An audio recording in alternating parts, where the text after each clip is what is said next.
More now on the deepening rift between Donald Trump and the Speaker of the House, Paul Ryan, and Donald Trump's new sort of war on the GOP and what it could mean for the future of the Republican Party. Let's bring in Judy Bykiewicz. She's the national political reporter for the Associated Press and joins us now live with a White House backdrop. This has never happened. The Speaker of the House, the most powerful Republican in Washington, denounces the candidate, and now the candidate declares war on the Speaker of the House and the leadership of the party. Where does this leave the party? It's not good for anyone involved, that's for sure. And I have to tell you, it feels a little bit like Groundhog Day in some sense, because we were talking about the same dynamic right after Donald Trump locked up the nomination many months ago.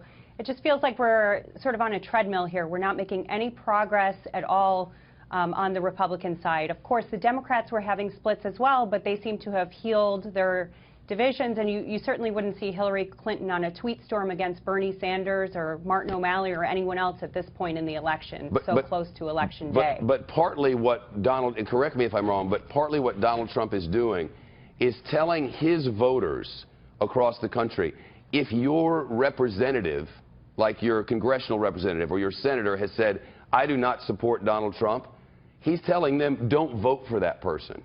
And if they don't, then they all lose, right? It's a disaster for everyone involved. Basically, it does feel a lot like a burn it all down type of strategy. He's certainly speaking very loudly to his base. The problem is his base isn't going to win him the election. It's the undecided voters at this point that he should be wooing and should have been wooing for a long time now. But he made no play for those undecided voters. The voters that his own party designated as the ones they have to get to win were largely, as you know, college-educated women in the suburbs of Pittsburgh and Philadelphia as a microcosm, but others like them. And they defined what it was those voters wanted to hear. And then Donald Trump said the opposite of what they wanted to hear in the debate the other night. So it seemed to political observers that what he was doing was further solidifying his 35% base and not going after at all the voters who would make him win this election. It's surprising that no one can get through to him on this point, particularly Kellyanne Conway, who must know what we're talking about here, must know the problems. It's like he's not listening, and he's just very comfortable speaking to his own base. And when he gets off topic, from speaking to his own crowds and his own base, he doesn't quite know what to do, it seems.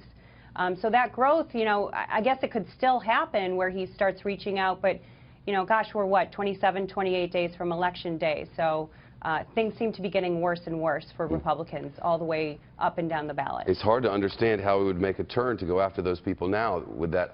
There's another debate next week, so maybe then. Julie Bykiewicz at the White House, thank you.